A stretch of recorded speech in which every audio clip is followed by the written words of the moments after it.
Every country on this planet has a story about its founding. Whether it's about a group of revolutionaries along with the masses trampling a global superpower, or a romantic rebel delivering political and economic independence for his Caribbean island. But the United States story is different. The US's story is a new story, and it's tightly controlled. It's a story that is being used as a weapon to subjugate millions of people around the world and at home, to eliminate ancient cultures, to expand America's borders farther than they've ever been pushed before. It's a founding myth that can't be challenged within the United States. It has been so heavily peddled and thoroughly implanted into the American psyche that most people believe that the US actually looks like this, and that it always looked like this. But the US doesn't look like this. The US actually looks a lot more like this. But only if you look at the real history, the facts and the evidence, which is something you can't really do within the United States. So instead, the two-party dictatorship has created and weaponized the myth of this over the past 300 years to erase these borders, to claim islands, to threaten neighbors, and to undertake one of the largest assimilation projects in human history. It's a project that has cost them trillions of dollars and has been responsible for countless horrific human rights violations, all in the name of preserving a pretend version of history. A version that the American regime believes will keep the two-party dictatorship in power and keep the US as the richest, most powerful country on Earth. And what's scary is, it's working. People have got to know whether or not their president's a crook. Well, I'm not a crook. America is the #1 target of both the socialists and the communists. We are all blessed to live in a nation that cherishes religious liberty. These are opening stages of what will be a broad and concerted campaign.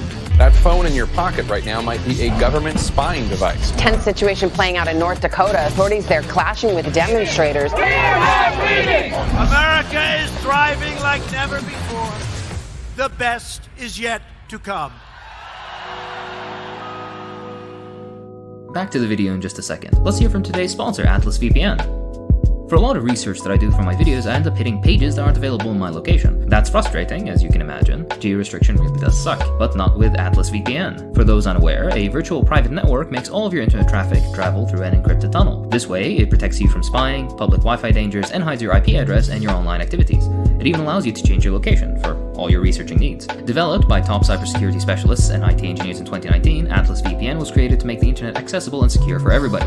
Currently, it has more than 6 million users worldwide, and boasts the best VPN deal on the market, with the most affordable online protection plan for just under $2 per month, if you can believe it, with a 30-day money-back guarantee. So, what are you waiting for? Go down to the description and click that link, and use my code Hakim to get a 3-year subscription for just $183 a month, with 3 months free.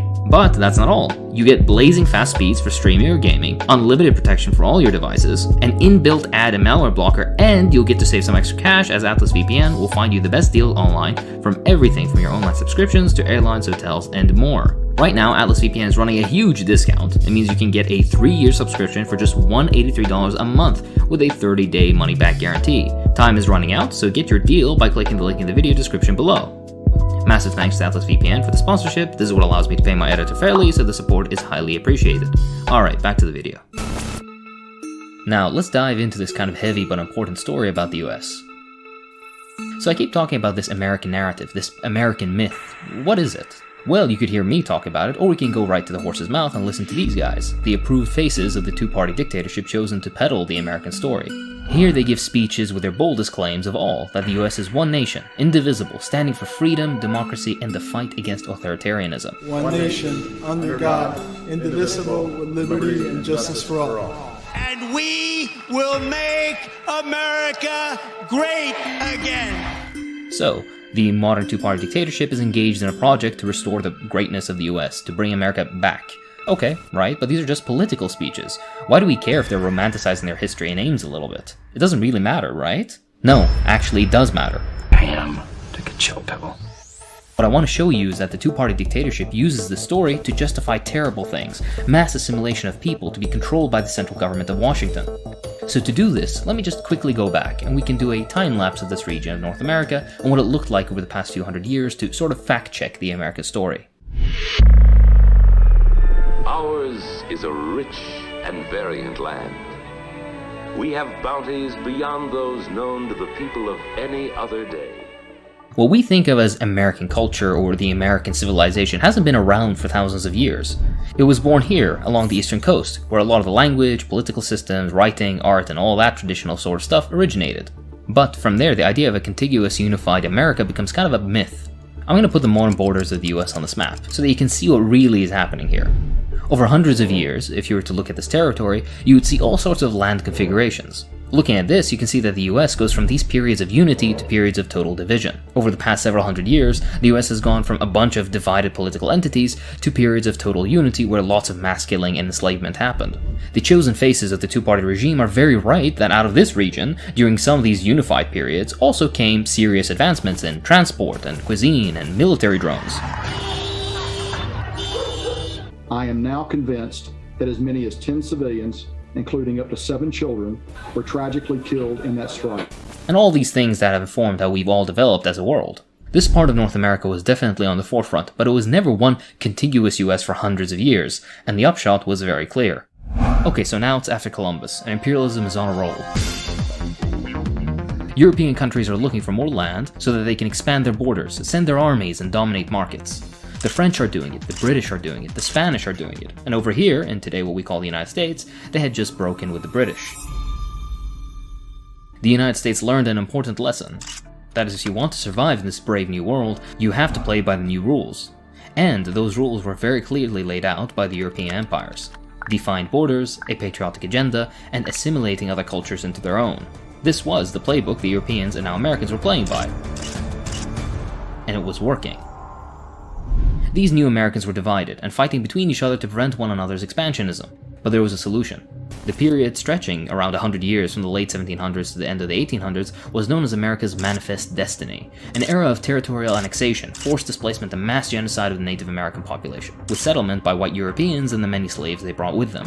They tried to frame all their military annexation occupation with legal contracts forced onto the natives. The Louisiana Purchase, where Native Americans had their land sold without any of their input. The Indian Removal Act, which forcibly displaced them off their own land and settled white settlers in their stead. The Trail of Tears, in which tens of thousands were marched off their ancestral lands, beaten and starving, for only around 10,000 to make it to their legally sanctioned destination. To this day, mass graves litter the nation as a result. This was followed by contracts and agreements made with indigenous populations that were broken by the United States on practically every single occasion. Let me draw your attention somewhere else now. Even prior to its annexation, Texas was a region that is very far from Washington, not just geographically, but also culturally. It was a huge region, roughly the size of Egypt, with a majority of the population identifying as Mexican, which are mostly Catholic and of Hispanic descent, unlike the white European majority in the rest of the US. To this day, this heritage remains, with some street signs in Spanish and nearly half the population still being of Hispanic descent. The architecture looks a lot more at home in, like, Mexico than it does in Washington. Texas was an independent republic before, but eventually it was overthrown by the US. Several years after the US grabbed Texas, the American regime did the same thing to an even more remote region during the Mexican Cession. They annexed this place that is twice the size of Texas, which has its own very distinct languages, cultures, and did not identify or connect with Washington. Likewise with Alaska, which was purchased from the Russian Empire by the US without any input from the indigenous population that rightfully owned the land. Following this, they declared the Monroe Doctrine, in which they militarily enforced that all of the Americas was their own backyard, and that it is within their right to do whatever they like with the area. The empire the United States was building went on to militarily occupy Samoa, Puerto Rico, Guam, Cuba, the Philippines, Nicaragua, Haiti, the Dominican Republic, Hawaii, and much more. As with all their attempts at conquest, the first thing on the agenda was privileging wealthy white landowning elite over everyone else, especially the indigenous populations.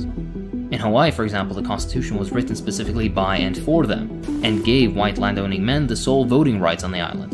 This was then followed by a coup d'etat and full annexation of Hawaii as American territory. As with the rest of the United States, the indigenous populations are ethnically and linguistically repressed, reduced to less than 10% of their own land's population, and with a systemic decline of their language and culture with ever-increasing white settlement.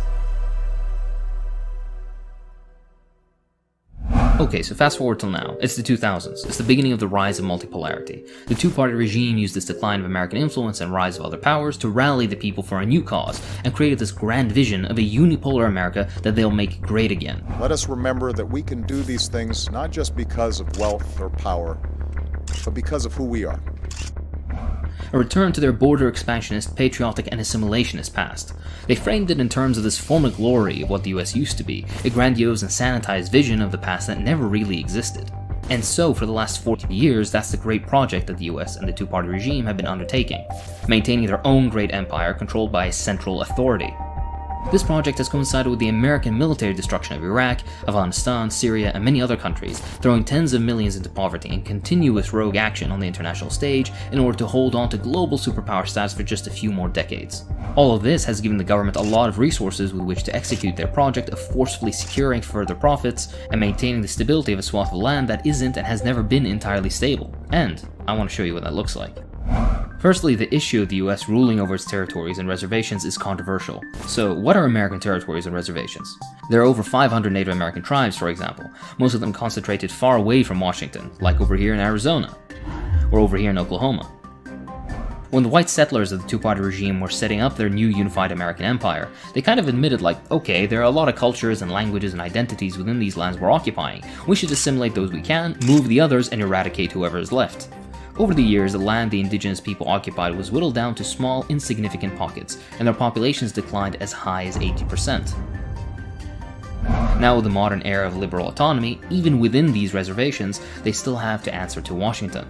American territories are likewise militarily occupied outposts of the American Empire, such as Guam and American Samoa. These areas are administered politically by Washington, in many cases lacking voting rights and suffering from reduced access to education, healthcare, and other amenities. All of these lands were forcibly absorbed by the two-party regime during its nation-building project, like in the past 100 years. Okay, let's get specific here. Civil strife at the hands of the American regime is common both at home and abroad. As a result of decades of coups, intentional destabilization, and military aggression against Central America, the US two-party dictatorship engineered incredibly unstable nations that hemorrhage refugees to this day in Honduras, Guatemala, and El Salvador.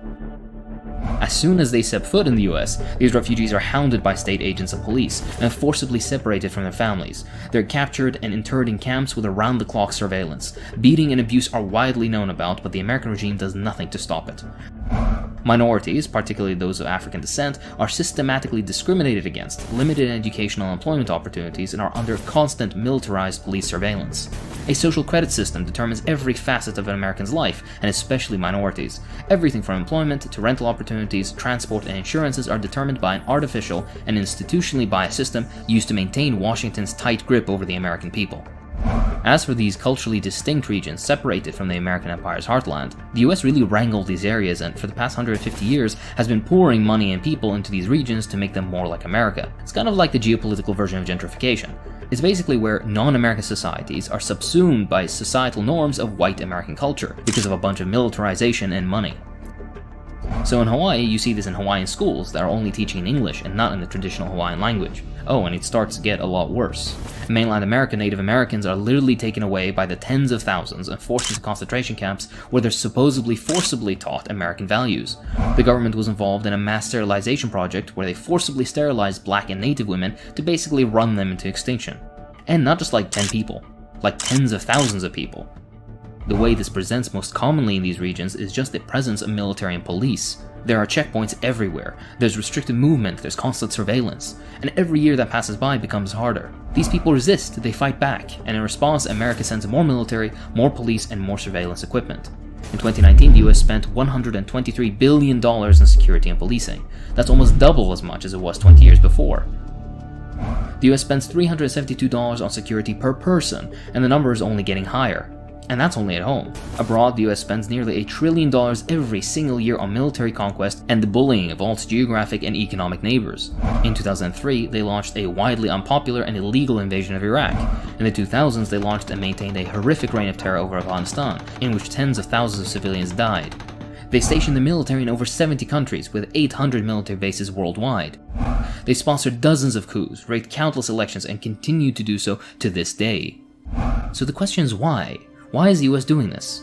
Why are they investing so much money into occupying countries and forcibly detaining people at home? Well, there are several geopolitical and economic reasons why the two-party dictatorship wants to do this. First off, the resources. Iraq produced 6% of the world's oil, for example. Afghanistan, the third largest opium producer. And when it comes to its territories, you can see that they provide a buffer between America and its neighbors. Overseas, American territories have invaluable geopolitical and military purposes. America also uses these regions as a part of their big unipolar domination initiative. They used their military to dominate these regions to continue to fortify their economic and political standings in the world, and to maintain their military outposts as far as South Korea and Kuwait. But I believe the real reason is this myth of a united America destined to rule everything, which has been the rallying cry for 300 years, isn't only for just assimilation within their own borders.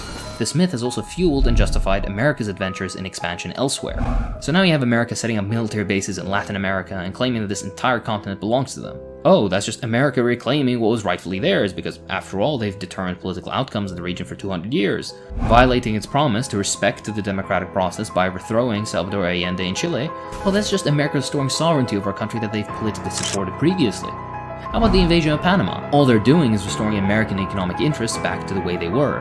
But again, this was never the case. This story today is weaponized and used by the two-party dictatorship to justify almost everything that they're doing. But because of who we are, one nation, under God, indivisible, with liberty and justice for all.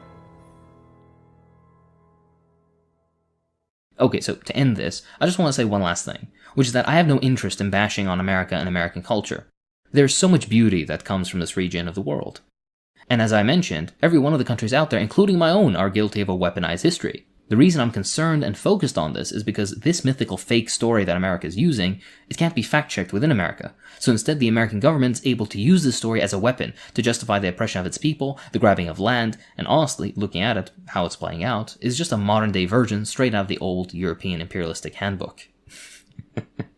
Oh lord, it's done. Okay, this was a semi-satirical response to Johnny Harris's horrible video on China. I've never had to remove so many filler-like words in my life. I've also moved around bits of the presentation of the argument because the continuity of his video is incredibly confused. I also tried to do the stupid voice thing that he does, but it's generally really hard. I'm not a liberal, so it doesn't come built in. Anywho, the facts of this video are real, but I've emulated his style and of liberals like him to show you just how silly all this is. The real shame, though, is that the US actually is a threat to world peace and stability. If you want to know exactly why Johnny's video is bad, take a look at this video from Nathan Rich. That's all for this time. If you enjoy what I do, then please consider supporting me on Patreon. It really does help. I'd like to thank my patrons, so thank you to Paul, Matthew Wade, Cy Simmons, Adam Evans, Hyena, Eat Your Landlord, Can W, Wayland, Zen, Brendan, Wisdom J.I., John, Hunter Powell, Mike Croy, Christopher Aguilar, and Elijah Sutton.